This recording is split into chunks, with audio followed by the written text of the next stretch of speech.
Bom, pessoal, continuando a nossa parte de pretérito no inglês, nós vamos trabalhar agora com o passado contínuo. Se vocês lembram bem da nossa aula sobre presente contínuo, o que era a estrutura principal? A gente tem o verbo to be, conjugado no presente simples, e o verbo conseguinte, acrescentando que estrutura? ing. No passado contínuo não tem tanta diferença. Por quê? Eu vou ter o verbo to be novamente, mas se eu estou tratando agora de passado, que estrutura eu vou adotar? Passado simples. Então, aquela mesma conjugação que estava no quadro anteriormente, a gente repete aqui. E qual é o a mais? Não tem a mais. Eu tenho esse verbo aqui, que é o verbo principal da nossa frase, e eu vou fazer exatamente o que eu fiz no presente contínuo. Eu vou acrescentar esse ing. Eu estava falando, I was talking. Você estava falando, you were talking. Assim sucessivamente. Eu não tenho nenhuma alteração a mais. O único diferencial do passado contínuo para o presente contínuo é essa conjugação aqui. O tempo, efetivamente, que eu estou me retratando. Só que a gente pensa assim, no português a gente usa esse eu estava fazendo alguma coisa para várias coisas. E a gramática aceita. No inglês a gente tem algumas peculiaridades que são importantes de serem citadas. Por quê? Eu tenho aqui dois casos que elas são mais usadas. Esse primeiro, duas ações que acontecem ao mesmo tempo. Como assim? Sempre que eu quero falar, por exemplo, eu estava caminhando enquanto vocês estavam estudando, um exemplo. Por estar falando de duas ações que aconteceram no passado e eu não necessariamente determinei o tempo, por exemplo, eu estava caminhando às 3h30, você estava estudando às 4h. Como eu não tenho uma determinação específica de tempo, o inglês diz que elas aconteceram simultaneamente. Então, nesse caso de exemplo aqui, por exemplo, eu tomar banho enquanto ele assistir TV. Aqui, o que eu vou fazer? Por estar se referindo ao passado, eu vou utilizar exatamente essa estrutura. Eu estava tomando banho enquanto ele estava assistindo TV. Por que nesses casos aqui eu coloquei essas estruturas no passado? Porque eu não estou com uma referência de tempo. Se eu tivesse, por exemplo, colocado ontem à noite aqui, eu poderia colocar eu tomei banho, aí eu colocaria, no caso, esses verbos no presente simples. Perdão, no passado simples. Eu tomei banho enquanto ele assistia TV. Aí eu não tenho problema.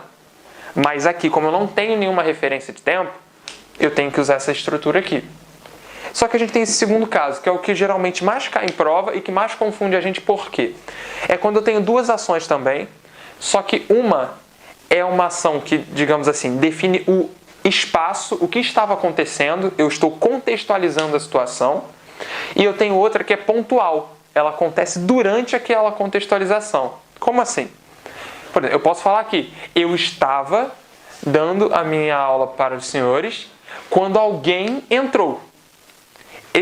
Essa ação de entrar é uma coisa pontual. Eu especifiquei, contextualizei a situação e algo pontual aconteceu no passado. Aqui, ó, se eu for contextualizar com os senhores a tradução para depois a gente colocar isso em prática. Eu cozinhar quando o sino, vocês podem colocar, aí pode ser alarme, pode ser campainha, vai de cada interpretação e contexto. Quando a campainha tocar.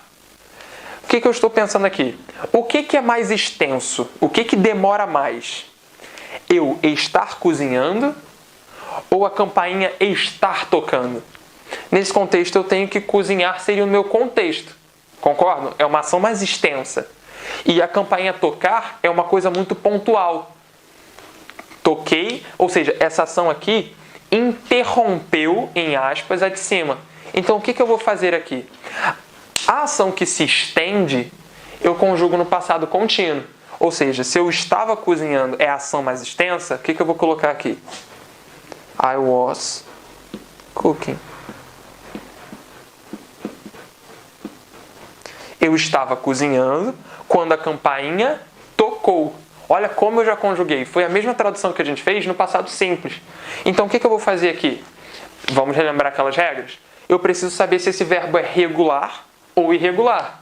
Então, consultei a tabela. Ó, eu achei esse verbo. Ele está lá no final, provavelmente na 5ª página, junto com os R's. Então, eu vou ter que adotar sua forma irregular, que é essa aqui. Todo mundo concorda? São esses os 2 casos principais que a gente vai utilizar o passado contínuo. Lembrando, eu tenho uma referência de tempo aqui, eu estou usando o passado simples. Aqui, qual é mais pontual que a outra? A pontual vai para o passado simples. A extensa, a que contextualiza, fica no passado contínuo. Espero que vocês tenham conseguido entender essas regrinhas. De novo, exercitem, procurem os exercícios na plataforma, tirem dúvidas mandando para o nosso e-mail, não tenham medo de querer procurar mais informação. Essa foi a parte do passado. A nossa próxima aula vai falar sobre o futuro e depois nós vamos trabalhar com cada estrutura verbal. Frases afirmativas, frases negativas e frases interrogativas. Continuem acompanhando para vocês terem esse material completo.